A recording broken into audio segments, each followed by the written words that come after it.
Adelante, Isa. Bueno, buenas tardes. Funciona, ¿no? Sí. Buenas tardes. Bueno, pues agradecerle a las compañeras y a los compañeros de la coordinadora asturiana pues su invitación para poder estar hoy aquí compartiendo reflexiones y propuestas con todas vosotras. Y bueno, siempre que pues vengo con Pico Rabicu, con todas las organizaciones que estáis aquí tremendamente activas en el tema de la soberanía alimentaria, de los derechos, de la justicia social aquí en Asturias, pues realmente para mí es como una inyección de energía muy positiva y bueno, dentro de este mundo, ¿no?, que tenemos tan enormemente pues injusto y desigual, pues siempre venir aquí es para mí al menos muy positivo. Bueno, deciros que cuando estaba un poco viendo, ¿no?, qué cuestiones podíamos compartir aquí, pues se me venía una vez y otra un poco la idea esta de que esto en Europa no pasa, ¿no? Este pensamiento único que muchas veces escuchamos a compañeras y aquí parece que estas cosas, esta Europa maravillosa de los derechos y de este tipo de cuestiones, pues parece que hay toda una parte que se invisibiliza, ¿no?, como que aquí estas cosas no pasan. Bueno, quería comentaros que en Galicia hoy ayer estuvimos de aniversario, un triste aniversario. Hace 13 años que estaban en nuestras costas, en las costas de Galicia, un barco tristemente famoso, el Prestige, que tiró en la costa, que llegó a las aves, a todos los mamíferos marinos, a los peces, a la vida a todo el ecosistema y también a la vida de muchas personas, pues la mayor catástrofe ecológica que tuvimos en Galicia, ¿no?, con más de 60.000 toneladas de hidrocarburos, con componentes cancerígenos, con metales pesados que llegaron a nuestras costas, a nuestra alimentación y a nuestras vidas. Bueno, es un ejemplo de qué cosas también pasan en Europa, ¿no? Esto también pasa en Europa.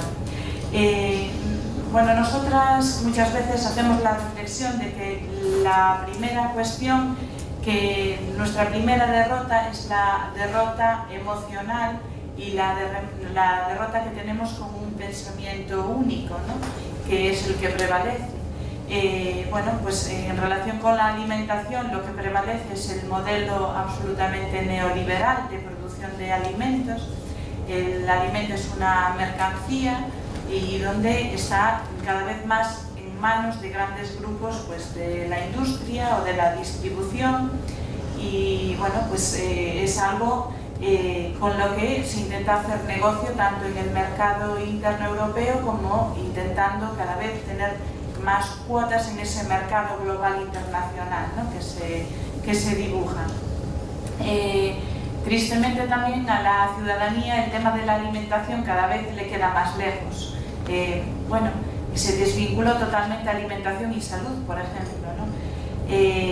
Cada semana nos encontramos con noticias donde se pone en cuestión los alimentos que llegan a nuestras mesas. Un día es que nuestras manzanas están llenas de pesticidas.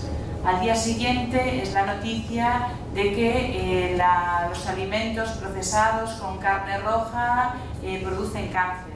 Al día siguiente es el problema de las resistencias a los antibióticos. Cada día es un continuo donde alimentación y salud tienen una relación cada vez más conflictiva, pero curiosamente no se pone en cuestión el modelo. El modelo es lo que nunca se cuestiona, ¿no? Por explicar que aquí en esta maravillosa Europa también este es un problema muy importante, pues deciros que estáis en el país con la mayor producción de maíz transgénico de toda Europa, en el Estado español, por ejemplo, ¿no? En Galicia, donde yo vengo, aquí en Asturias, pues me consta también que es un problema muy vivo. Estamos viviendo mucho el tema, por ejemplo, de la desregulación del mercado de la leche. Antes había una regulación que se llamaba cuotas lácteas y ahora, bueno, en abril de este año pues se ha quitado, ¿no? Y la idea es ir a ese mercado internacional con esa materia prima barata y, de paso, ir profundizando en ese modelo cada vez más industrial de producción de leche. En el año 2010, por ejemplo, en Caparroso, Navarra, se puso en marcha una granja, que es un poco ese paradigma del modelo al que se quiere ir, con 4.800 vacas. Bueno, esto, el impacto sobre la tierra, sobre el agua, sobre lo que es esa cría de miles de animales concentrados, el uso de medicamentos, bueno, creo que tiene impactos enormes, ¿no? Por daros una idea, una granja de 4.800 vacas es como sustituir 250 granjas de tamaño medio de las que hay en Galicia, ¿no? Que la media en Galicia son de 32 vacas, ¿no? Que no sé cuál es la media, disculpad que no lo consultara aquí en Asturias, pero bueno, supongo que será una cuestión bastante similar, ¿no? Pero a nivel social, a nivel de empleo, a nivel de ocupación del medio rural, a nivel de gestión del paisaje, a nivel de la tierra, de los pueblos vivos, no tiene absolutamente nada que ver un modelo con el otro, ¿no? Y bueno, claro, ¿y esto cómo nos afecta a las mujeres? Pues en gran medida nosotros somos directamente expulsadas en este modelo nuevo y en este modelo industrial. Somos mayoría en las granjas o en los pequeños proyectos agrícolas o de producción de alimentos más pequeños, ¿no? Y en gran medida, bueno, pues todo este tejido más de pequeña escala está siendo destruido sistemáticamente. Por daros una idea, en el año 85, en el año en que entró en aquel momento en la Comunidad Económica Europea, el Estado español, en Galicia había 112.000 granjas. Se dice granjas de leche, no es cierto, eran granjas muy multifuncionales, con diversas orientaciones productivas, y bueno, pero eran 112.000. En este momento quedan 9.300 de 112.000 granjas que había en el año 85. Y bueno, en esa perspectiva maravillosa, hoy en día a nivel europeo hay 650.000 granjas y la perspectiva es que si fuesen en ese sentido de 1.000 vacas cada una, en el futuro quedaría un poco más de 10.000 en todo el territorio europeo. La idea es hacer procesos industriales, tanto en la producción como en la transformación, y poner en las manos de muy pocas empresas de distribución toda la alimentación de la ciudadanía. Este es un poco el proceso que estamos viviendo de manera global, ¿no? ¿Y quién decide la alimentación? Pues yo, en las mesas en las que participo, por daros una idea, esta semana estuve en el grupo de diálogo civil de la leche de la Unión Europea y no estaba la ciudadanía en ningún lado. No estaban las personas consumidoras en ningún sitio, las personas preocupadas por el medio ambiente, las personas preocupadas por un mundo rural vivo. Estaban los grandes exportadores, las grandes multinacionales de la leche, las representantes de las grandes cadenas de distribución y las representantes también, un poco las personas que representan también ese modelo de producción industrial de la leche. Producción, transformación, comercio. Esos son los que deciden la alimentación, son los que deciden lo que comemos, lo que nos llevamos a la boca todos los días, ¿no?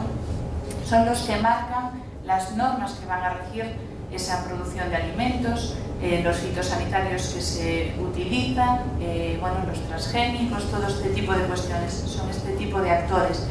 Hay miles de lobbies que están actuando permanentemente en Bruselas y a nivel también de los ministerios para hacer este modelo, ¿no? Que, bueno, un paso, no me voy a extender porque sé que tuvisteis un espacio específico sobre esto, pero un paso abismal en este camino sería la firma del Tratado de Libre Comercio con Estados Unidos, ¿no? El mecanismo de cooperación regulatoria que quieren hacer, donde ya previamente a que exista una legislación sobre un tema, ya las multinacionales quieren determinar los contenidos para poner como máxima su competitividad, ¿no? su proteger que sean competitivos en este aspecto. O el mecanismo también de resolución de conflictos, ¿no? Ya sabéis, aquí en Asturias lo tenéis muy reciente, como esta mina que quería abrir en Tapia, ¿no? Esta minera, la mina de cielo abierto, pues está denunciando pues, a la administración por, en principio, según ellos, quitarles posibles beneficios.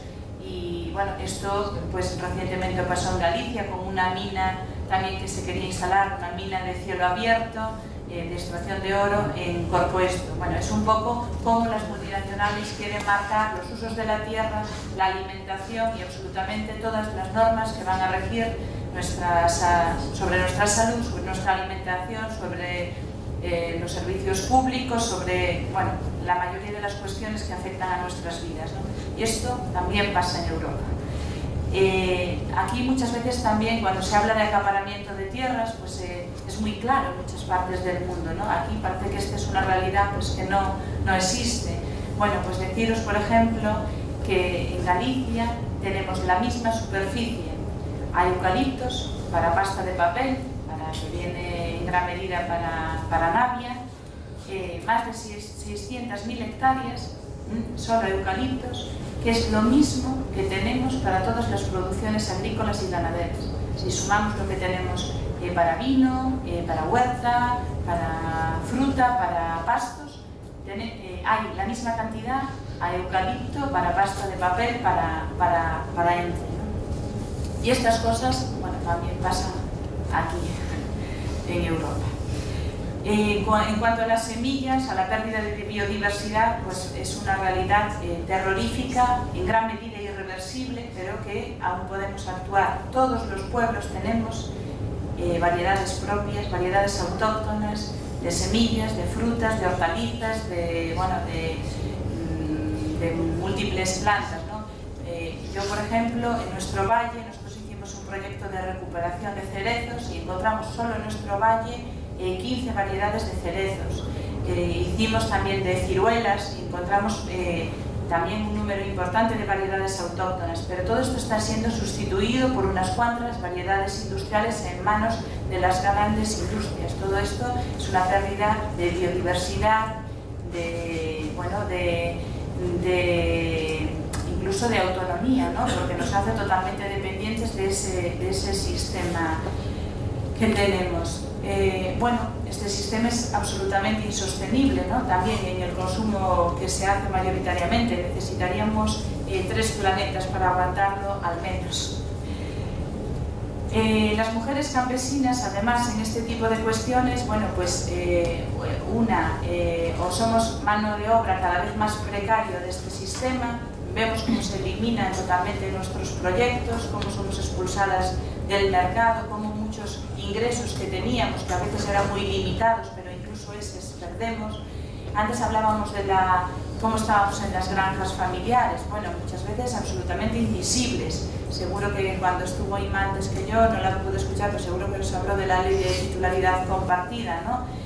De cómo no se implementa una ley y estamos como ayuda familiar, muchas veces sin cotización a la seguridad social, cuando vienen los ingresos o se generan a nombre del titular masculino y bueno, estamos en una situación de gran vulnerabilidad, no tenemos derechos económicos muchas veces, ni reconocimiento legal y bueno, esto en una situación incluso de violencia que tenemos, también hay una situación enorme de violencia en Europa, pues es una vulnerabilidad que acentúa pues, la dificultad para salir de esas situaciones o la vida que podemos llevar ahí, ¿no? Deciros también que en el medio rural vivimos una dinámica también pues, muy importante de eliminación de servicios, con el tema de que quedamos menos población y en general hay un recorte bestial de los derechos y en general, en particular, muchos que afectan a las mujeres, pues en el medio rural, con el pretexto de que quedamos mucha menos población, pues se eliminan sistemáticamente servicios, como en general muchas de las, de la atención a la infancia, de la atención a las personas mayores, de otro tipo de cuestiones recaen mayormente sobre mujeres. Cada vez que se eliminan transportes, se eliminan colegios, se eliminan comedores escolares, se eliminan toda una serie de cuestiones, pues esto acaba siendo una sobrecarga cada vez mayor y una dificultad cada vez mayor también en la vida de las mujeres, ¿no? En nuestra profesión muchas veces somos invisibles y muchas veces también esas dificultades a mayores en nuestras vidas y esa desigualdad pues también permanece invisible, secundario, se priorizan en general muchas otras cuestiones que no los derechos. Para nosotras, en el Sindicato Labrego Galego, que es una organización mixta en este momento, bueno, pues estaremos trabajando habitualmente afiliadas con sobre 4.800 granjas. Granjas no son personas, hay granjas que hay una persona, hay dos, bueno, hay más, ¿no? Así depende un poquito. Y bueno, siempre hemos sido muy conscientes que había cuestiones que nos afectaban a las mujeres por el hecho de ser mujeres. Hay cuestiones generales que podemos compartir con nuestros compañeros, pero hay cuestiones que nos afectan por el hecho de ser mujeres, ¿no? Y bueno, para así daros así algunas claves, nosotras decidimos hacer un espacio de mujeres firme, de una manera muy firme en la organización, que hiciera propuestas transversales para todas las actuaciones de la organización y programación específica de mujeres y articularlos, ¿no? Por daros así una idea, tenemos un espacio que se llama Secretaría de las Mujeres del Sindicato Labrego Galego, que tiene una articulación permanente, pero en el conjunto de nuestra organización tenemos acordado en los estatutos la paridad, en la leche, en la carne, en las patatas, en el vino, tenemos en los estatutos reconocida la paridad. Y no nos vale tampoco que todos los representantes de los sectores sean hombres y la segunda plan secretaria sean mujeres. No cuidamos, por deciros algo, uno de los sectores más potentes nuestro es la leche y es una mujer la que está de representante. Bueno, pues en la patata igual, a veces el representante es un hombre y hay una mujer que está en su equipo como segunda, pero cuidamos que existe equilibrio también en estas cuestiones, ¿no? Tenemos un espacio de dinamizadoras, que es las mujeres que en todas las contrataciones también entendamos que en todos los equipos también existan mujeres formadas en clave de género y con formación específica sobre violencia, y desarrollar una programación siempre, todos los años, a nivel de todas las comarcas y a nivel también nacional, ¿no? para toda Galicia. Para nosotras es muy importante el trabajo en red con otras compañeras, y voy a destacar, bueno, dos colectivos, bueno, porque están aquí. Una es las compañeras que compartimos profesión, las mujeres de la Vía Campesina, bueno, pues que hay aquí varias, ¿no? En las que compartimos pues estrategias, hemos acordado también en la Vía Campesina el trabajo todo del tema de la paridad, las campañas contra la violencia que nos afectan, también, bueno, en el marco del Estado, las mujeres de COAG también, está aquí Inma, y bueno, otro colectivo que para nosotros es un colectivo de que nos sentimos una alianza que nos fortalece enormemente, es la Marcha Mundial de las Mujeres. Nosotros en Galicia, desde el principio, nos hemos integrado en la Marcha Mundial de Mujeres y compartimos esta alianza estratégica que la Vía Campesina tiene a nivel global, ¿no? Nos ha permitido que el tema de la alimentación, de la soberanía alimentaria, de nuestras reivindicaciones específicas profesionales, pues estén en el movimiento feminista de manera global, y reflexiones del feminismo a nivel global también llevarlos y nutrirnos y fortalecernos de una manera muy importante, ¿no?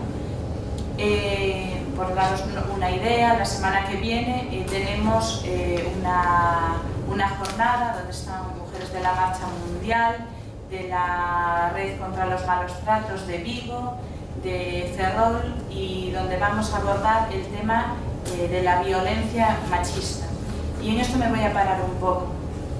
En las organizaciones de izquierda y en nuestras organizaciones muchas veces también existe la trampa de que cuando hacemos las luchas de las mujeres aparquemos la lucha contra la violencia machista, la lucha contra el machismo.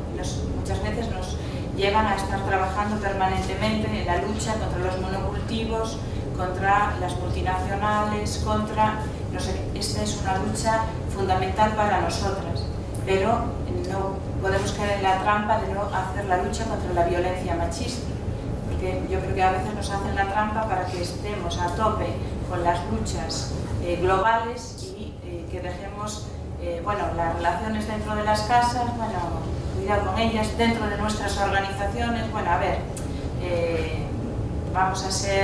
vamos a tener un buen entendimiento y no vamos a cuestionar mucho. Y nosotras creemos que no podemos caer en las trampas.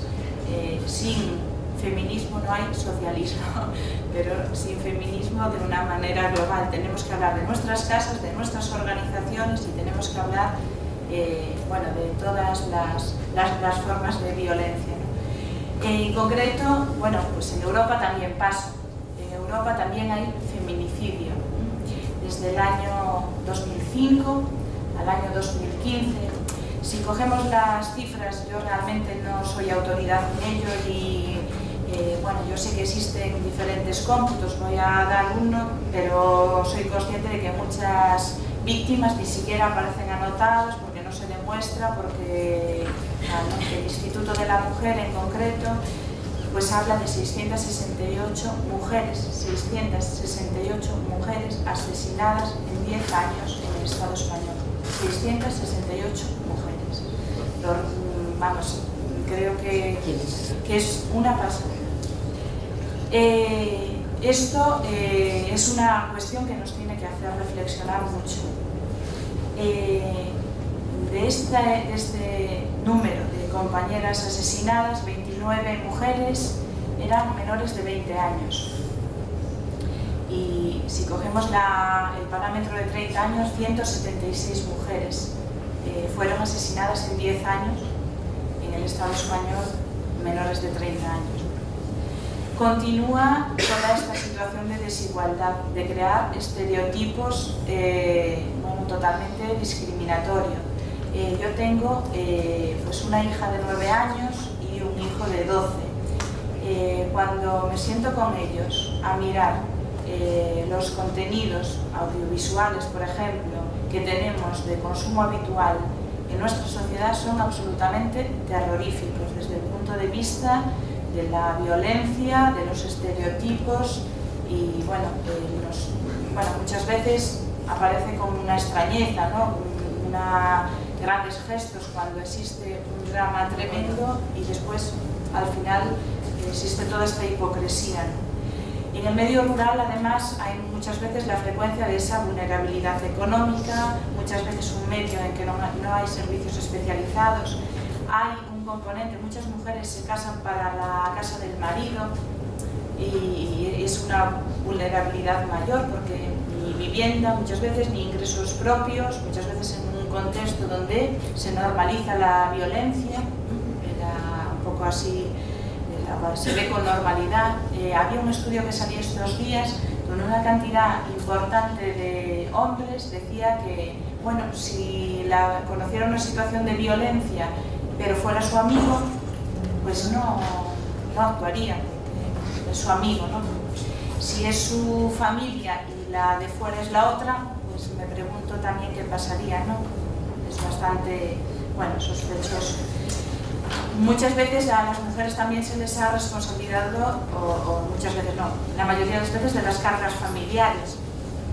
Y pues delante de ese miedo a cómo salir adelante, sentirte responsable de sacar adelante a tus hijos o a tus hijas, y por ahí, pues esto es una situación también muy difícil. A nosotras nos preocupa que nos separen a las mujeres por categorías y nos hagan débiles. Y muchas veces hacen la categoría mujer rural, el Día de la Mujer Rural, el día de no sé qué. Bueno, nosotros consideramos que tenemos una profesión específica, que vivimos a veces en un medio con unas características fundamentales, a lo mejor diferentes, pero somos mujeres y nos afecta la construcción de estereotipos machistas, si no hay recursos, las discriminaciones por nuestra identidad sexual, nuestros derechos reproductivos, la violencia, todo esto nos afecta y no queremos esas parcelas, nos parecen interesadas, nos parece muchas veces que es una manera de debilitarnos, ¿no? En este momento, bueno, pues por ejemplo, hay una preocupación muy grande también con todo el tratamiento de los niños y de las niñas en el tema de la violencia, ¿no? Sabéis que aquí hace un año, en noviembre del 2014, en Asturias se conmocionó por el asesinato de 2 niñas en San Juan de Arenas, creo que era el lugar, ¿no? Esta mujer había pedido una orden de protección y no se le había dado. En Galicia hubo un hombre que degolló a sus hijos también en verano, de 4 y 9 años. La hija no quería ir, no sé, bueno, estaba alertando de que no quería ir junto del padre, pero judicialmente se le obligó porque bueno, las discrepancias que podía plantear la niña culparon a la madre como que estaba con el síndrome de alineación, si lo digo bien, parental, y hicieron que hubiera que continuar con bajo la amenaza de quitarle a los hijos, ¿no? Al final los degolló en este año, en el 2015, ¿no? En julio del 2015. Bueno, deciros que necesitamos personas especializadas, necesitamos que esos casos se evalúen bien, no podemos seguir permitiendo este tipo de desprotección del sistema y parece que sería muy pertinente que existieran personas especializadas para analizar cuándo puede ser una utilización de los hijos o cuándo puede haber otro tipo de cuestiones más problemáticas detrás, ¿no? En el tema de los medios inadecuados, en Galicia este año hubo un caso, no sé si escuchasteis hablar de él, se llamaba Isabel Fuertes, en el mes de mayo, ingresó en el hospital en el mes de abril por un gran golpe y bueno, había unas sospechas enormes de que era violencia machista. La juez no decidió hacer ningún tipo de protección y el marido la remató en el mes de mayo en el hospital cuando no había salido del coma. Bueno, todas estas cuestiones también nos afectan como mujeres campesinas, nos afecta a la sociedad en nuestro conjunto, ¿no? Y por eso, bueno, perdonad si me fui un poco del tal, pero creo que no podemos permitir que hablemos de muchas violencias, que hay que trabajarlas, que hay que combatirlas, que tenemos que buscar justicia social, que tenemos que trabajar con muchas claves, pero no caigamos en la trampa de que las violencias de este estilo no nos toquen, ¿no? Solo para finalizar, deciros que es evidente que este sistema es insostenible o sí es sostenido sobre la desigualdad, sobre una agresión tremenda al medio natural, sobre la opresión de las mujeres, sobre el machismo, sobre guerras, sobre este tipo de cuestiones, ¿no? Necesitamos construir otro sistema nuevo y en ese sistema nuevo en Europa tenemos que hablar de redistribución radical de los bienes naturales, tenemos que hablar de soberanía alimentaria, tenemos que hablar de feminismo, tenemos que hablar de muchas cuestiones que nos van a permitir hacer otro tipo de modelo que satisfaga mucho más a nuestra ciudadanía y, bueno, seguramente no a los grandes grupos especuladores y del capital, ¿no? Pero tenemos esa necesidad.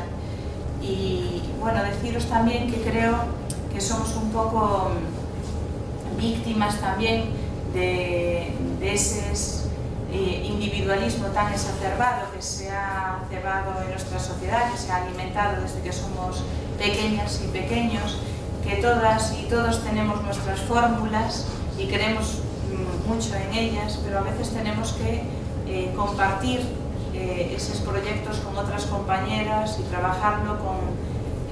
me ha pasado antes el compañero de Pachacuti una agenda realmente hermosa que elaboran cada año y donde habla de buen vivir, habla de reciprocidad, de complementariedad, habla de armonía, habla de relacionalidad, de correspondencia, y a lo mejor cuando todo esto lo pongamos juntos seremos capaces de combatir esta gran agresión que sufrimos, ¿no?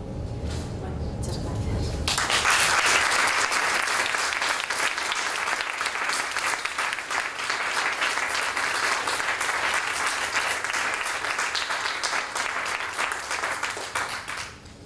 Muchas gracias, Isabel. ¿Alguien quiere hacer alguna pregunta?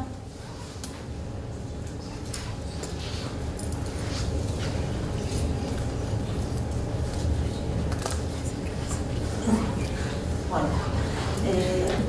voy a preguntaros yo entonces si tenéis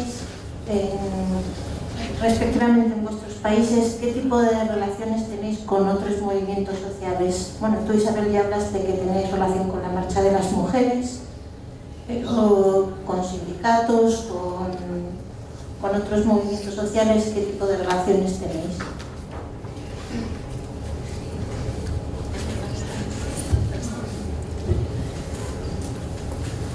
Bueno,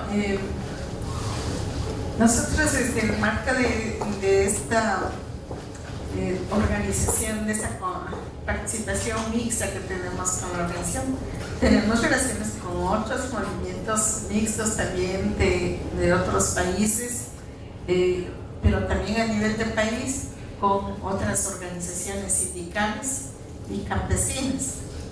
A nivel de mujeres, creo que hemos acompañado bastante en este proceso también con mujeres, como organización de mujeres a nivel del país y también a nivel de los otros países, ¿no?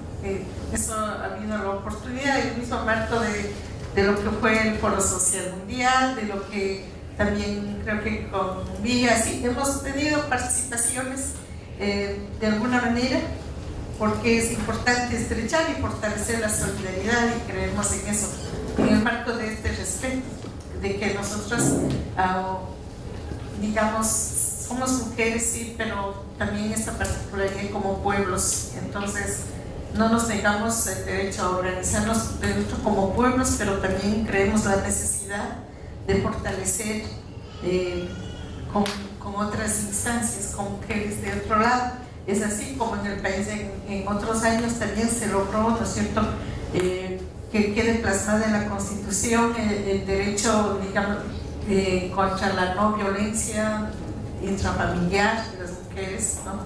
Igualmente, como mujeres, cuando salimos a las calles luchamos también contra el alza del gas, ¿no? Y bueno, ahora también estamos unidas con otras mujeres del campo, de la ciudad, en una articulación que se llama el Saramanta, las mujeres del maíz, por ejemplo, ¿no? Que fortalecemos la solidaridad en esta lucha. Porque no podemos hacer aisladamente los unos, si es que por más que tengamos la particularidad, creemos que si queremos cambiar el sistema en el país hay que buscar la unidad también, además ampliar la agenda.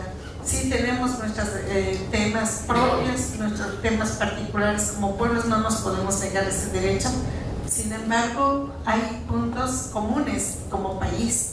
Y creo que también traspasan otros puntos en la cual en otras instancias internacionales nos toca unir nuestra voz, nuestra fuerza, si no, no lo podríamos hacer. En eso sí creo, y por eso es que también hemos estado ahora y tratamos de unir estas voces ahora mismo cuando estábamos hablando de la Pachamama, por ejemplo, ¿no? Del hecho de la naturaleza. ¿Cómo vamos a plantear? ¿Cómo no unir las voces? Y también aparecen las contradicciones nacionales e internacionales, algunas que defienden la red, por ejemplo Red Más, otras decimos no Red Más, ¿no? Porque se contradicen, pero creo que en esto logramos unir a nivel internacional. Nosotros al menos hemos dicho no en ese sentido. Hay cosas particulares particulares, y una vez aprovecho en esta pregunta también completando un poquito, por ejemplo, hemos unido nuestras voces y nos hemos identificado así mundialmente el 8 de marzo como Día de la Mujer. Ahí una sola en la lucha, en el Día de la Mujer, creo que todos unimos en ese día. Pero en la particularidad, en los calendarios de los pueblos indígenas, tenemos a reitero reconocido que casi 4 veces al año se celebra el Día de la Mujer, en los 2 equinoccios y en los 2 solsticios. Claro, eso no está en las leyes nacionales, no está en la Constitución, ni nadie le pone en su calendario, pero en la naturaleza, y nosotros en el marco de nuestro calendario sí la tenemos, ¿no?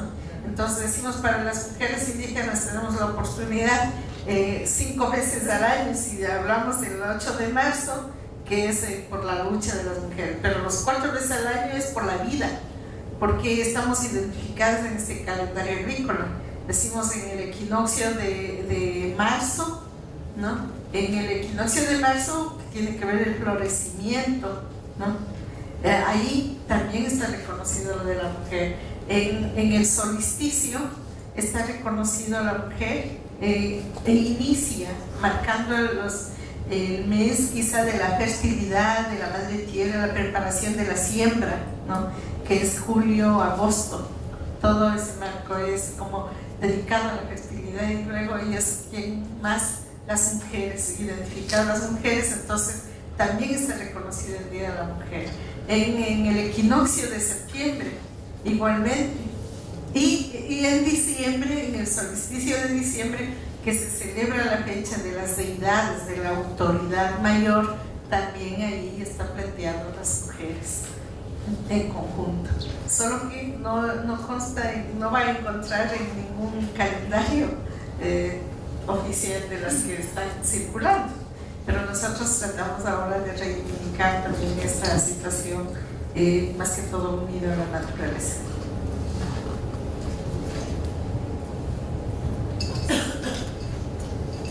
Bueno, así de manera así un poco esquemática, a nivel de organizaciones profesionales agrarias, creo que somos bastante minoritarios en la defensa del modelo de soberanía alimentaria, lo que estaba señalando, ¿no?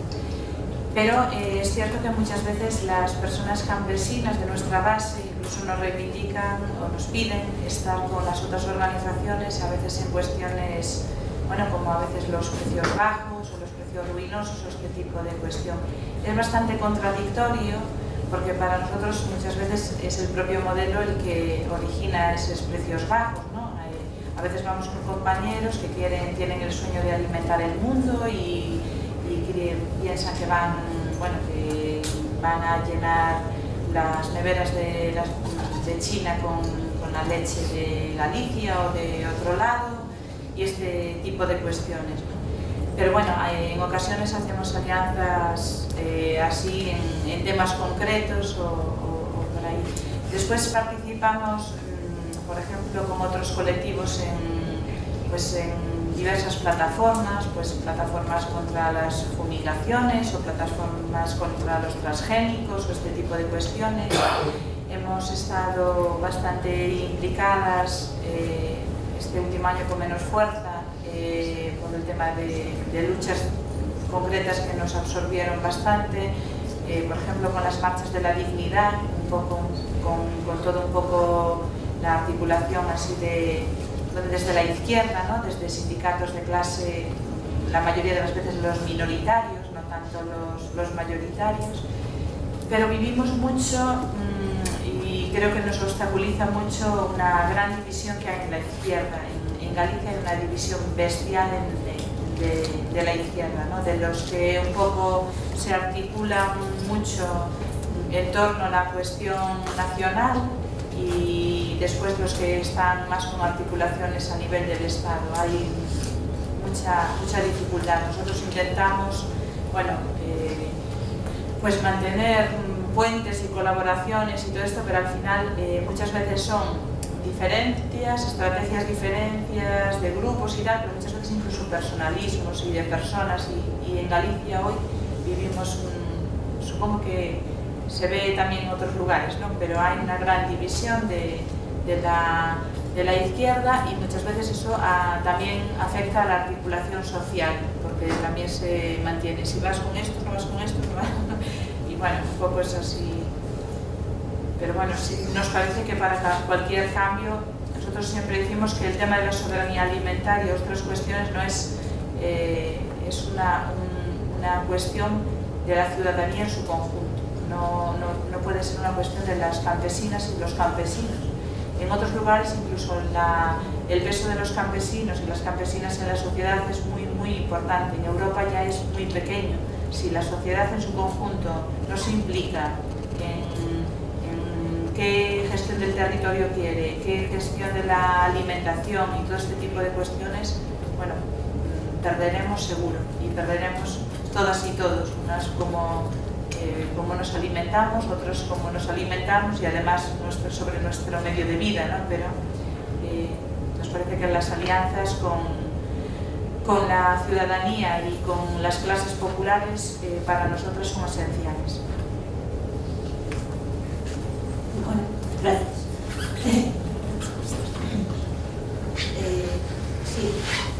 Sí, por ejemplo.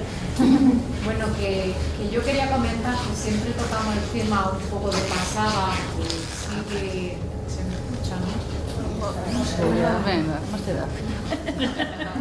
Bueno, que decía que a veces tocamos el tema de la publicidad de pasada un poco, y antes Isabel ha hecho un comentario de que tiene un hijo y una hija entre 9 y 12 años, uno 9 y otra 12, o al revés, uno adulto.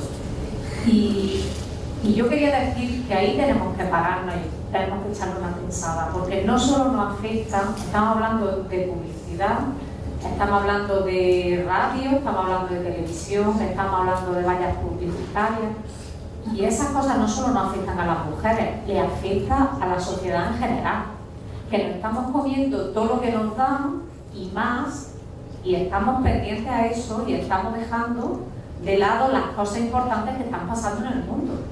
Y eso no nos damos cuenta, la mayoría de las personas. Hay otras que sí, que yo creo que somos inteligentes entre comillas y nos preocupamos y le dedicamos nuestro tiempo a cosas que nos interesan y a mejorar en lo que podamos el mundo.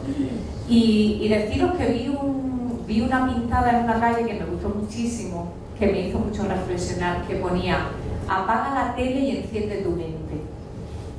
Y eso tiene mucho que decir, porque es que estamos en manos de los medios de comunicación, y eso es lo que tenemos, y nos llega lo que ellos quieren que nos llegue, y siempre politizado, eso ya lo sabemos. O sea que yo incluso propondría trabajar este tema un poquito más, cada una donde podamos, y ver por ahí qué podemos hacer, y por lo menos desmontar todo lo que tienen montado.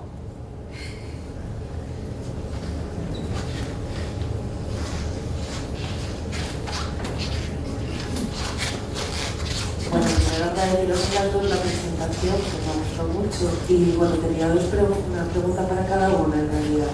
En realidad, para Blanca quería saber que nos explicases un poco cómo funciona la CONAI, si tiene representación a nivel nacional, cuándo surge, bueno, los espacios de formación que tiene, en la línea de lo que preguntaba Arjona antes también para las otras ponentes, y que nos expliques un poco cómo funciona tu organización.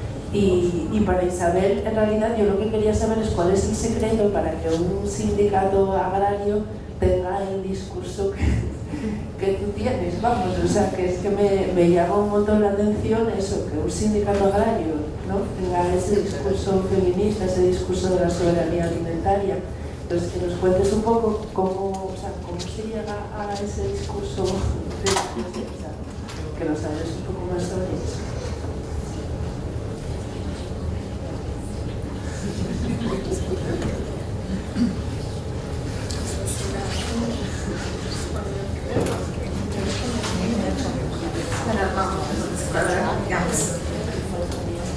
Bueno, cierto es que la CONAI jurídicamente, legalmente, como que se constituye recién en los años 85, pero tampoco fue tan fácil. Porque el movimiento indígena en sí tiene también una raíz, un proceso que ha venido siguiendo. Hablemos de los años 40, 45, cuando el Partido Comunista existía. Ahí, no, ya no, ahora en Ecuador ya empezó ya. En Ecuador. Entonces ahí, por ejemplo, ¿perdón? Pero vi con ella en Ecuador. No, existía, digo, porque ya han ido ahora más bien acomodando para otro lado. Pero bueno, ahí surgió de lo que es el movimiento indígena, ¿no?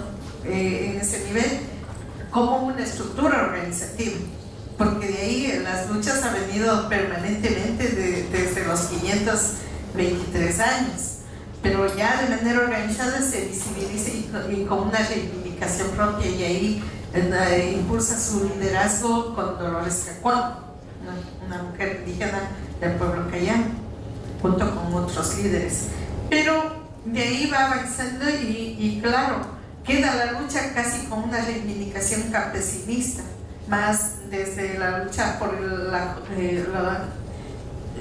como un sindicato indígena por la jornada laboral de la tierra, la dependencia de las haciendas, ¿no es cierto?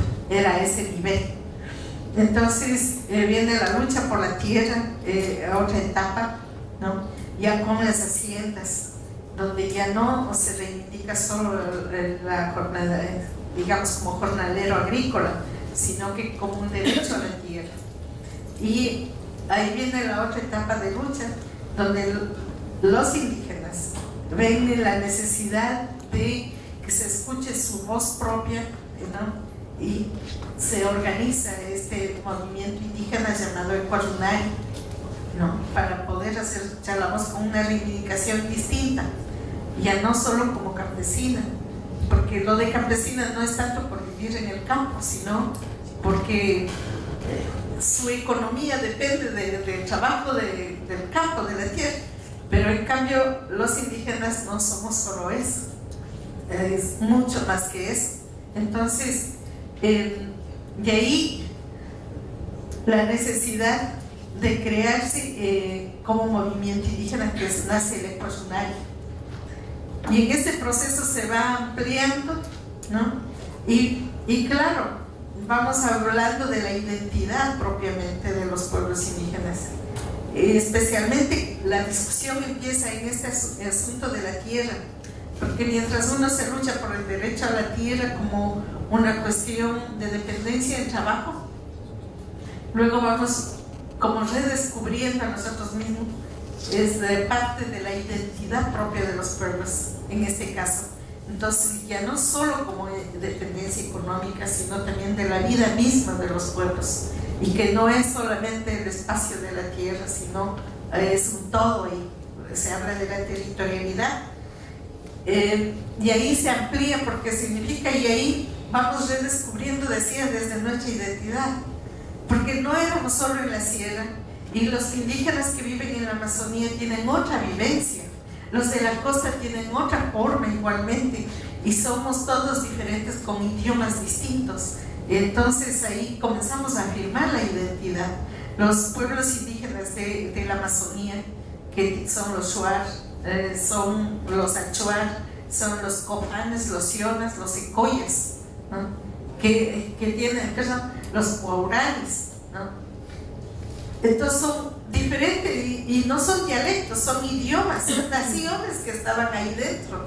Y luego en la sierra somos pueblos originarios distintos, también de distintas naciones, que de alguna manera nuestro idioma ha ido desapareciendo y todos nos hemos quichuizado.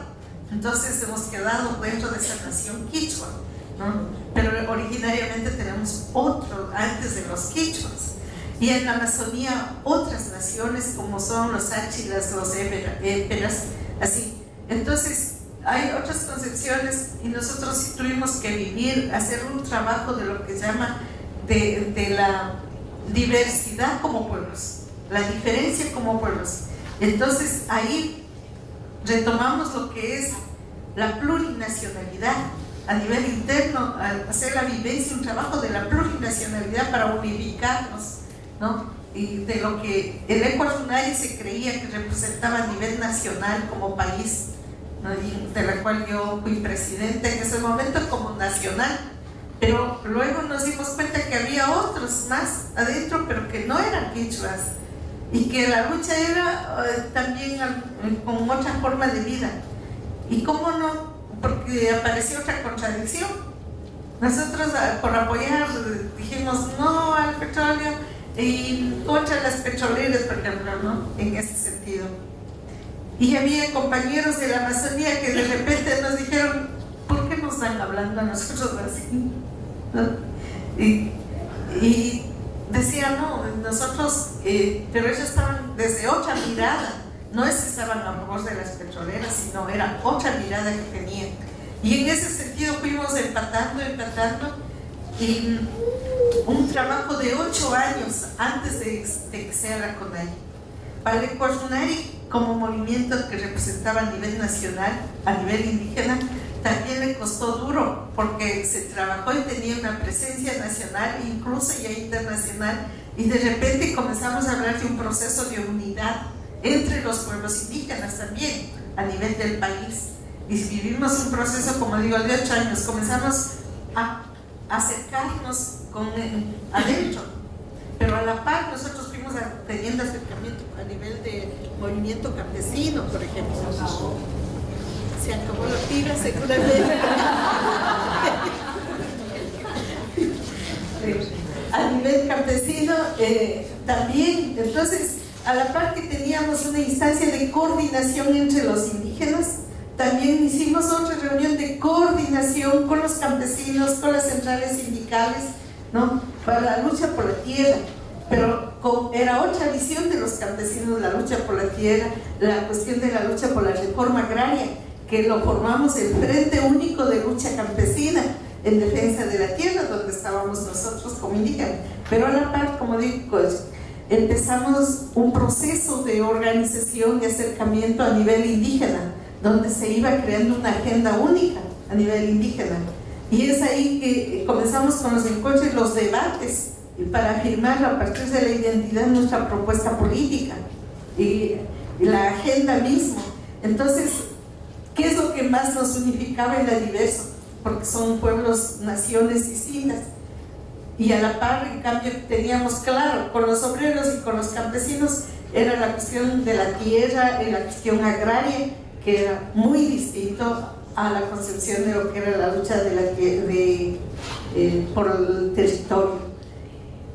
Y ahí fuimos avanzando y claro, a nivel sindical y a nivel de campesinos hay cosas que son muy coyunturales, pero mantenemos la alianza. A nivel de pueblos indígenas, en cambio, no era coyuntural. Comenzamos a tejer, era otro tipo de tejido y otro diseño. Fortalecer la unidad en la diversidad. Y realmente vivir lo que es la plurinacionalidad. Y en ese marco acordamos, después de 8 años de proceso de acercamiento, con actividades, con marchas en conjunto, creando una agenda única, se formó lo que es la Confederación de Nacionalidades Indígenas, ¿no? Ahí identificados como naciones indígenas, reivindicamos la nacionalidad, pero también hemos abierto la apertura de las alianzas con otros sectores como los campesinos y los obreros. En lo que es la CONAIE, en esta fundación, logramos, ¿no es cierto?, visibilizar nuestro proyecto político, pero un proyecto político que no es solo para los pueblos indígenas, y planteamos sobre la autodeterminación, ¿sí?, el derecho a la diferencia, pero el derecho a la igualdad también, la diferencia como pueblos, pero a la igualdad como humanos, en ese sentido, a esos derechos, iguales oportunidades. Y ahí es cuando también planteamos el proyecto político y la exigencia del Estado plurinacional, ¿no? Y el Estado plurinacional no solo para indígenas, sino para el país, tomando en cuenta que ahí podríamos mirarnos en iguales entre los que son indios y los no indios, en este caso, y exigencia de políticas de derechos, ¿no? Entonces, quizá porque es un poco largo, pero yo creo que con esto respondo de que sí, la CONAIE se afirma como la representación de los pueblos y las nacionalidades indígenas. Cuando yo hablo de los pueblos, no hablo de la masa así que se diga popular. Estamos hablando de los pueblos originarios que ya no tiene el idioma, pero tiene esta particularidad de pueblos indígenas, pero antes de los incas, ¿no es cierto? Que nos ha quedado, tenemos muchas cosas, muchos caracteres aún todavía propios, por eso hablo de esos pueblos y de las naciones, nacionalidades indígenas que hace diferente por nuestro idioma, ¿no? Hay muchos caracteres igualmente que hace que nos afirmemos en esta particularidad. Fortalecido y en este proceso de lo que es la CONAIE como la representación de los pueblos indígenas, también la apertura, la necesidad de la alianza, como decía, con los obreros, con los hombres y las mujeres, nacional e internacional a nivel del mundo igualmente, porque a nivel del mundo existen también los pueblos indígenas. Entonces, la unidad, la alianza entre pueblos indígenas, pero también la unidad y la alianza con los campesinos, con los obreros, con todos aquellos que quieren cambiar el sistema por ese otro mundo que todo el mundo estamos soñando, con esa esperanza, esa utopía que ya se han olvidado, ¿no es cierto? Y es lo que estamos todavía luchando con eso. Y por eso es que hoy en el momento en nuestro país, la CONAIE y el movimiento indígena ha traspasado esa frontera de ser representante de los indígenas, porque queda la esperanza es en el país, en el pueblo ecuatoriano como tal, que aún le ven en la CONAIE. Es una responsabilidad que no la queremos asumir solos, tendríamos que ser todos y todas. Ahora ahí dentro, las mujeres, ¿cómo participamos? Aún todavía mantenemos el proceso solamente a través de la dirigencia de la mujer, ¿no? Para que se vaya fortaleciendo, como decimos, pero hemos peleado y hemos hecho que haya resoluciones de Congreso por la paridad. Lastimosamente aún no se cumple y eso es una lucha ahí dentro. Y eso hemos logrado que también tanto a nivel regional cuanto en las provincias, en las federaciones locales se vaya abriendo como dirigencias en el colectivo de las directivas, ¿no? El área de la mujer.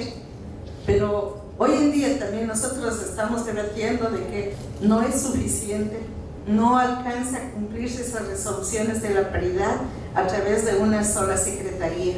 Entonces estamos tratando de ampliar un equipo de mujeres nuevamente más amplio aún todavía, y eso sí sigue siendo una lucha adentro, pero no nos hemos querido plantear. Y también hay contradicción entre mujeres, no crea, porque hay mujeres que creen que no hace falta eso, porque las mujeres, si estamos juntos, es cuestión de que nos demos tiempo y nos ganemos en la lucha nuestra presencia, pero creemos que no es eso solamente suficiente. Creo que es necesario tomar en cuenta que hay mujeres, sí, es cierto que nos hemos logrado, quizás porque tenemos tiempo, tal vez porque no hemos tenido una familia grande o porque estamos solas, pero creo que el liderazgo no debe ser solo para mujeres viudas, solteras, divorciadas, sino tiene que ser para todas las mujeres, en cualquiera sea su condición. Pero hay que ver cómo facilitamos también, para que no se produzca, que el liderazgo de una mujer no produzca la división familiar, es decir, el divorcio, termina divorciándose. Y es lo que tampoco queremos, eso, que sí se dará, porque también si no logramos tener nuestro derecho, si se da el divorcio, que se dé, pero no, que no sea el motivo de liderazgo, el divorcio. Eso también tratamos de cuidar a ese nivel, ¿no? Para que no afecte a la familia. Pero ya pues, en las circunstancias de la vida también se va de nuestras manos, de eso más no podemos cuidar más, pero evitamos esas cosas para que no se produzcan. Y todavía estamos en un proceso, y creo que aún queda más un camino de todavía por ir construyendo para que ojalá nos entendamos realmente. Nosotros luchamos no solamente para decir las mujeres, estamos peleando junto a esto de derechos de las mujeres, planteamos lo que es realmente concretar, actuar en el marco de la complementariedad y la dualidad, que se vaya aplicando esto, para que no quede ni en el discurso ni olvidemos esto de lo que es la complementariedad. Algunos dicen ya ese es discurso, pero también es un hecho que hemos olvidado, porque los mayores, repito, cuando nos han aconsejado, cuando se crea una pareja, siempre le aconsejan a decir caminar con los 2 pies, lavarse la cara con las 2 manos, y así es lo que les dice la pareja, y eso es lo que se olvida a veces en los hechos. Ya no camina con los 2 pies, ya no se lava la cara con las 2 manos, sino o las mujeres a un lado y los hombres aparte, y es lo que no queremos. Pero sí, manteniendo el espacio propio de las mujeres, queremos caminar con los 2 pies juntos también.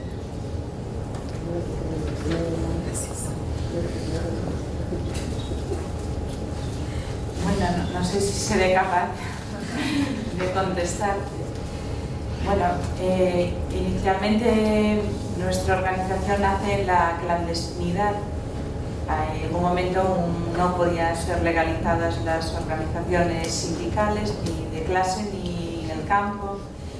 Y nace como una especie de proyecto nacional. Bueno, en aquel momento la Unión do Pobo Galego, gente, bueno, un poco de esta órbita, en general campesina y mayormente no campesina, bueno, pues considera que la sociedad de Galicia tiene que articularse, y hacen, bueno, pues un poco, tanto en la parte obrera, ¿no?, una articulación del movimiento obrero, inician con otra gente que viene de otras bases también, ¿no? Hay una evolución, varias organizaciones, pero era esencial hacer algo también en el mundo del campesinado. En Galicia, en los años 70, el porcentaje de la gente del campesinado era enorme, ¿no?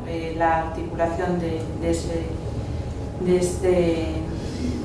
tener organizaciones propias para luchar contra, bueno, por los derechos y contra las agresiones que había.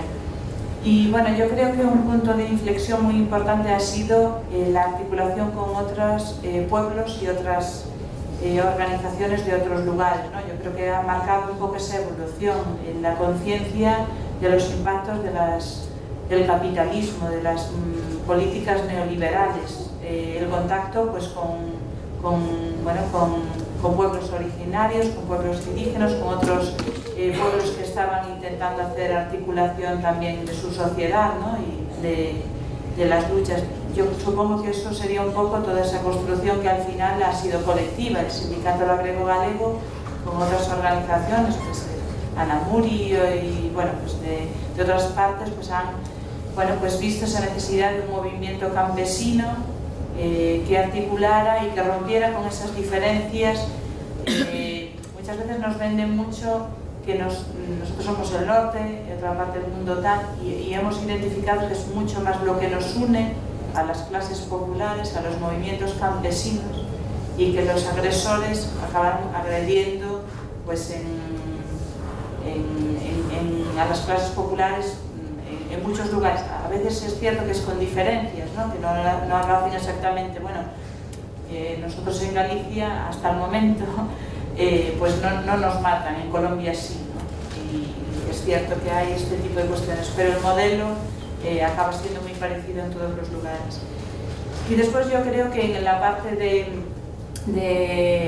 tema del feminismo, bueno, creo que ha sido importante que en las bases de las organizaciones agrarias, en nuestras bases al menos, pues el 50% son mujeres, y lo normal es que eso estuviera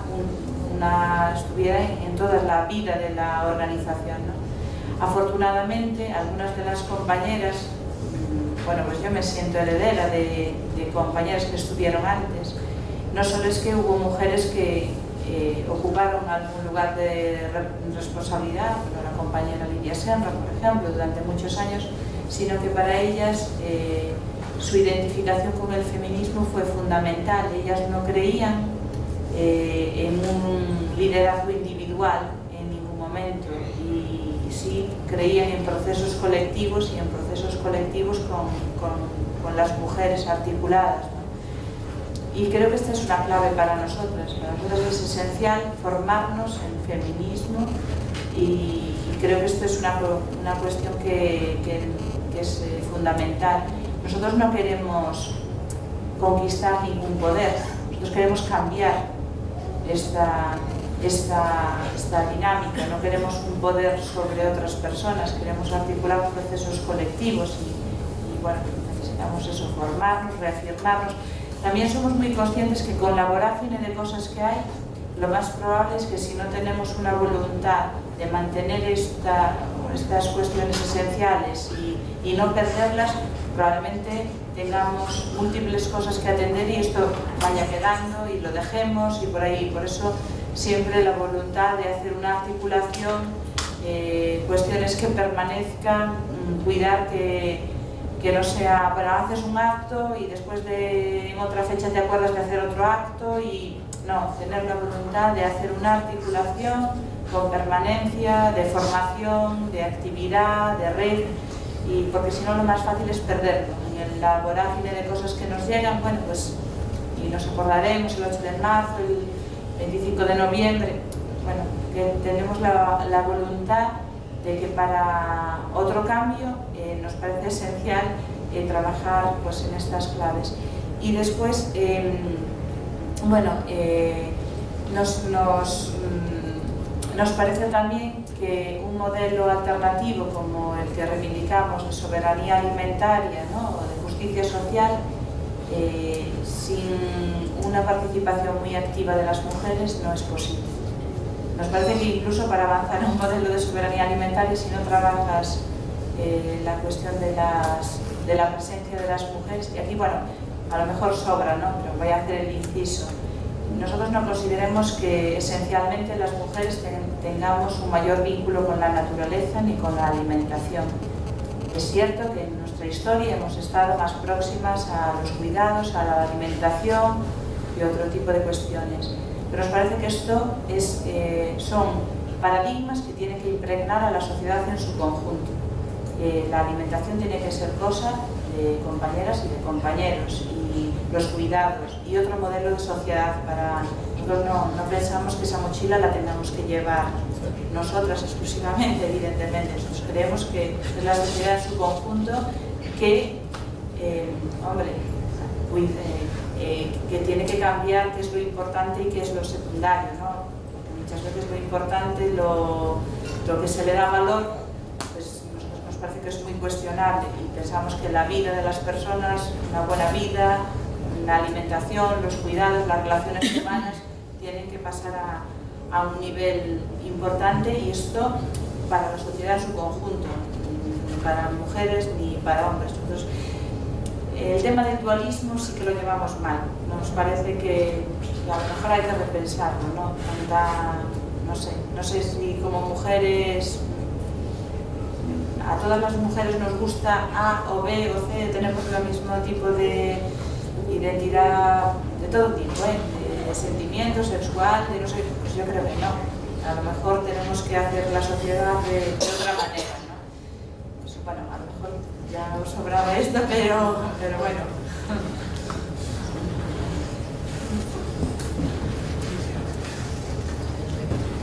Bueno, no sé si alguien más quiere hablar, si no vamos a ir cerrando ya, ¿no? Bueno, quiere hablar un compañero, ¿le dejamos, Carmen?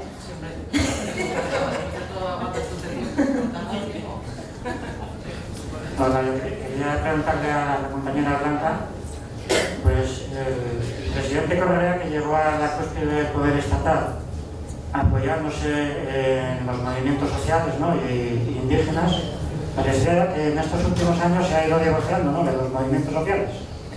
En concreto, hemos podido escucharle asegurando que mientras él sea presidente no va a consentir que se legisle en cuanto al derecho, por ejemplo, al aborto, ¿no? Y también lo mismo dijo respecto a los derechos de las minorías sexuales, gays y lesbianas.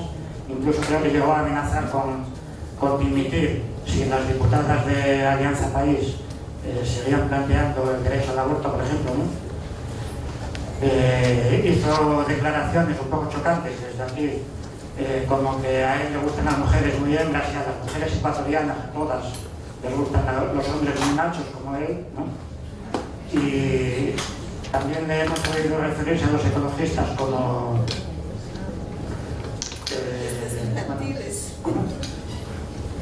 y a los movimientos indígenas como infantiles y fácilmente manipulables, ¿no? Incluso cuando últimamente la CONAIE y otros movimientos indígenas plantearon movilizaciones contra, por ejemplo, la firma por parte del gobierno de Ecuador del acuerdo de libre comercio con el gobierno de Colombia, de Perú y con la Unión Europea, calificó a la CONAIE directamente de golpistas, ¿no? Entonces, ¿cómo se plantean ustedes esta situación que, visto desde fuera, es un poco esquizofrénica, ¿no? Bueno, trataré de ser así lo más rápido posible para no quedarnos sin audiencia. Nos quedamos los dos. Bueno, es muy visible y contradictorio de las políticas, del quehacer político del gobierno actual comparado a sus discursos, ¿no? Y comparado también a lo que la ley madre del país está aprobado, que es la Constitución de la República. Es una gran contradicción en ese sentido. Yo creo que esto se parece, cuando ustedes parece que se han divorciado, yo creo que nunca hubo matrimonio con el movimiento indígena y el gobierno actual, ni desde el inicio. Tal vez hubo una cierta coincidencia en lo que era el llamado a la Asamblea Constituyente. Eso sí, empató, o tal vez fue la estrategia del gobierno de aceptar a esta convocatoria. Pero también desde un inicio ya se le fue mirando su prepotencia, su actuación y hacia dónde iba inclinado realmente en el quehacer político. Y aún más se ha ido visibilizando. Por ejemplo, la Carta Constitucional, ahí está aprobado algunos artículos, ¿no? Y que fue muy novedoso. Esto de que el Ecuador es declarado Estado plurinacional e intercultural, por ejemplo, que se reconoce. Pero en el quehacer político y en el discurso del gobierno es que la plurinacionalidad háganlo entre indígenas, ¿no es cierto? No más. En la Carta Constitucional habla del summa causa, traducido a buen vivir, y en la utopía política es el summa causa, es lo que todos queremos. O sea, cuando se luchaba en la época del Partido Comunista de antes, la lucha por cambiar el sistema igualitario, ¿no es cierto? Igualdad para todo, del reconocimiento de los derechos, me imagino que eso es. Y se reconoce en la Carta Constitucional. Pero no se vive el summa causa en el país cuando ahora se firmó el Tratado de Libre Comercio, cuando no se ha desprivatizado el agua, cuando aún se afecta a los territorios de los pueblos indígenas para entregar a las petroleras, cuando ahora mismo acaban de desalojar la comunidad entera para entregar a las mineras, como en Tundaime, por ejemplo, ¿no? Cuando a las propias compañeras mujeres del partido de Alianza País, incluso tenemos una presidenta mujer de la Asamblea Constituyente, no son respetadas desde su condición de mujer. Nosotros conocemos la forma como les han tratado, como así han hablado en palabras mayores a las mujeres, dicho desde la voz del presidente y desde sus asesores como Alex Mera y Alvarado. Pero eso no dijeron nada de las mujeres que asumen esa autoridad ahí. Grandes contradicciones cuando se habla en la Constitución En uno de los artículos se dice que hay que garantizar un medio ambiente sano a los ecuatorianos. Y resulta que no hay tal garantía del medio ambiente sano cuando se está contaminando y hay una gran tala ahí, digamos, en caso de la Amazonía, lo que pasa con el Yasuní ahora mismo, ¿no es cierto? Con lo del Yasuní. Entonces se contradice a ese nivel y nosotros no podemos aprobar frente a eso. Cuando también se habla, como decía, aparece con un discurso medio nacionalista y resulta que acaba firmando el TLC con la Unión Europea cuando fue la lucha fuerte que tuvimos contra el ARCA, y ese mismo tratado lo firma con la Unión Europea en los mismos términos de la cual todo el pueblo a nivel del mundo nos levantamos cuando era con Estados Unidos, y ahora quizás nos sorprendió, ¿no? Porque no pensábamos que lo iba a firmar. Hay una gran contradicción a ese nivel. Igual ahora está embargado el país con la China, otra potencia, por ejemplo, ¿no? Y se está desalojando a comunidades enteras para entregar ahí a las compañías de chinas, ¿no? Y bueno, se ha creado ahora otra forma de cómo aquí, sin ánimo de ofender a compañeros y compañeras que están convencidos como izquierda pero están con el gobierno, digamos, hay aprovechado, porque claro, se les dio la puerta abierta al interior del movimiento indígena, una cercanía, una amistad, y que de alguna manera todos tenemos nuestras debilidades, nuestros vacíos ahí, y al caminar juntos conocieron nuestros chaquiñanes, digo, ¿no? Nuestros senderos por donde caminar, nos conocieron, y esos ahora asesoran al gobierno para aplicarnos justamente la ley del garrote contra las luchas de los pueblos indígenas. Están aplicando incluso esas de esos vacíos que tenemos, que conocen a través de ellos. Estos asesores han dado para que apliquen lo que antes se luchaba contra Lucio Gutiérrez, por ejemplo, que van con las prebendas, con regalitos de proyectos que aparecen negociando a la gente, ¿no es cierto? Hoy mismo el canciller no está haciendo cancillería, está haciendo ese proselitismo ahí, tratando de sacar a la gente la marcha paralela, tratando de dividir. Han ido a convencer a la gente. Incluso para las marchas de apoyo al gobierno se paga el diario a la gente para que salgan, ¿no? Y eso conocemos. Entonces, y en las últimas movilizaciones que hicieron, lastimosamente por el tiempo y por el tema no pasé, como, y creo que fue muy visible, cómo maltrataron a las compañeras. Y ahora en condiciones de mujeres de que se habla, por ejemplo, no han dicho nada, como mujeres mayores nuestras, entrando a la casa, el grupo de policías, de militares que estaban ahí, les desvistieron a las mujeres, les desvistieron y comenzaron a burlarse de su cuerpo, ahí, ¿no? Y como intento de violación. Y eso no dijeron nada. Y después apareció el gobierno, por ejemplo, con un spot de televisión indicando, claro, estas infantiles y todo, la violencia desatada por los pueblos. Y apareció un policía ahí como maltratado por los indios salvajes que le sacaron los zapatos, que le hicieron caminar, ¿no? Pero no dijeron nada. ¿Qué fue a hacer ese policía en la comunidad, por ejemplo? ¿Por qué apareció ¿qué es lo que hizo el policía? Cuando ese policía que le sacaron los zapatos fue porque alguien le avanzó a detener para que su abuela, su mujer, no pueda ser desnudada y queriendo burlada delante de todo ese pelotón de militares ahí dentro, y uno de esos militares fue este militar que les estaba desvistiendo, desnudando. ¿A usted le gustaría que le desvistan, le desnuden y se estén burlando así de su cuerpo, con intento de amenaza de violaciones? Es que eso no dice, pues.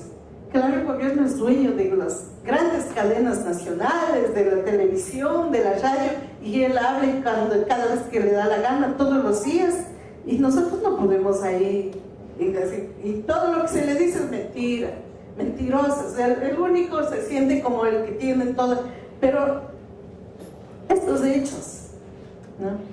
Hace que en realidad haya visibilizado aún más el distanciamiento con la organización de los pueblos indígenas.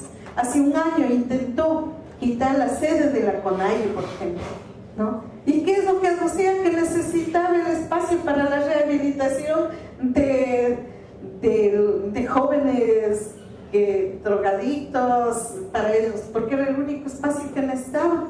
Y cuando hay otros espacios, ¿no? Pero pero ya después salió cuál era el pretexto, porque se estaban uniendo en alianza. Ahora ponen pretexto y nos ha puesto en discurso, y qué pena que mucha gente, incluso internacionalmente, gente que creíamos que era alianza en la lucha, ahora también han hecho parte del discurso del gobierno, decir que la CONAIE se ha juntado a los indios con la derecha. ¿Qué es la derecha? Porque no están con el gobierno, y porque ahora realmente le hemos cuestionado las políticas de este gobierno, entonces son de derecha. Pero nadie sabe quién está de asesor, quiénes son Alvarado y este señor Mera, asesores de derecha de toda una vida, de otros gobiernos de turno. Ellos son los principales que están ahí. ¿Quiénes son ahora que están en la Cancillería? Ahí son gente de derecha. ¿Quiénes están en cada uno de los ministerios de todo? Son gente de derecha. Y las políticas del Estado actual no es tan cierto que sea que está haciendo para el pueblo beneficiando. El discurso sí es así bien bonito, adoptado el discurso de los movimientos sociales, ¿no? Y él lo supo aprovechar en nuestra lucha. Una persona desconocida, porque nunca este señor estuvo en la lucha, nunca este señor estuvo en algún lado en una marcha. Sí estuvo unos 2 años en una comunidad para reivindicarse como el que ha estado ahí. Pero ¿cuándo le han visto? ¿Dónde le conocieron alguna vez? ¿Desde cuándo le conocen a él? Que esté hablando junto con el pueblo. ¿Desde cuántos años le conocen? ¿Y cuántos años ha estado luchando la CONAIE, el movimiento indígena? ¿Por qué ha estado luchando? Entonces me parece así como una forma inconsecuente, ¿no?, de acusar al movimiento indígena, a la CONAIE en particular, de decir que está con la derecha o con la CIA. Es cierto que sí hay algunos individuos indígenas y no indígenas, incluso individuos que están en el gobierno que también han de estar con la CIA. No vamos a decir que no son de la CIA, están metidos ahí en los militares, en los convenios que hacen, todo eso. Pero no podemos generalizar por eso a decir a todos, no se puede. Y esa es la gran equivocación que tienen ahora de querer generalizar. Una investigadora por ahí que saca, ¿no es cierto?, tiene la televisión para seguir diciendo. Pero eso también ha hecho que ahora, claro, con los pueblos indígenas ahora vamos a tener que repensar los términos de alianza, con quienes les dejamos, les abrimos la puerta y a quienes no. Y hay que hacerles ver como las personas no gratas en esta lucha, en este proceso. No solamente no gratas con los pueblos indígenas, sino no gratas en esta lucha. No gratos, porque han traicionado, o sea, están ahora en la servidumbre con esta política del Estado en la cual se ha vuelto más represivo todavía, lo más represivo en estos momentos. Y ahora mismo tenemos una compañera, Guaurani, por ejemplo, que está amenazada de los hermanos de su nacionalidad.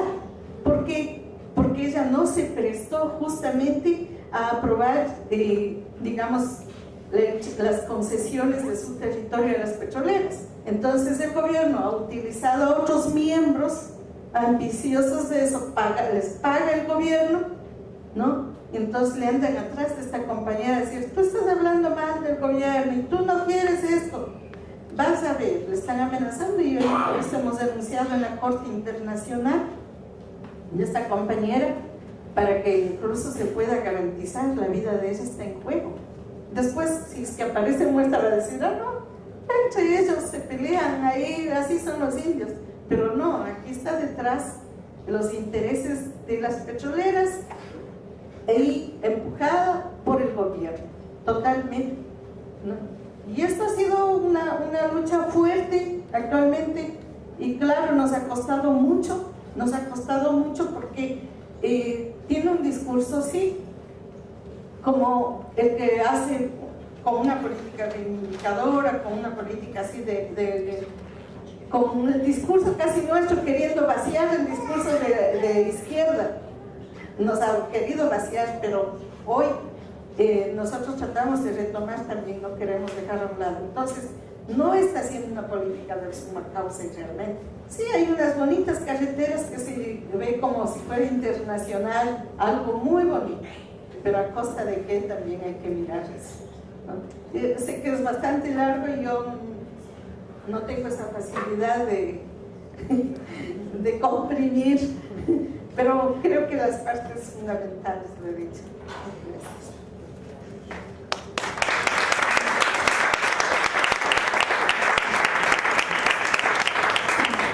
Bueno, muchas gracias Blanca, muchas gracias Isabel y muchas gracias a vosotros y a vosotras por participar.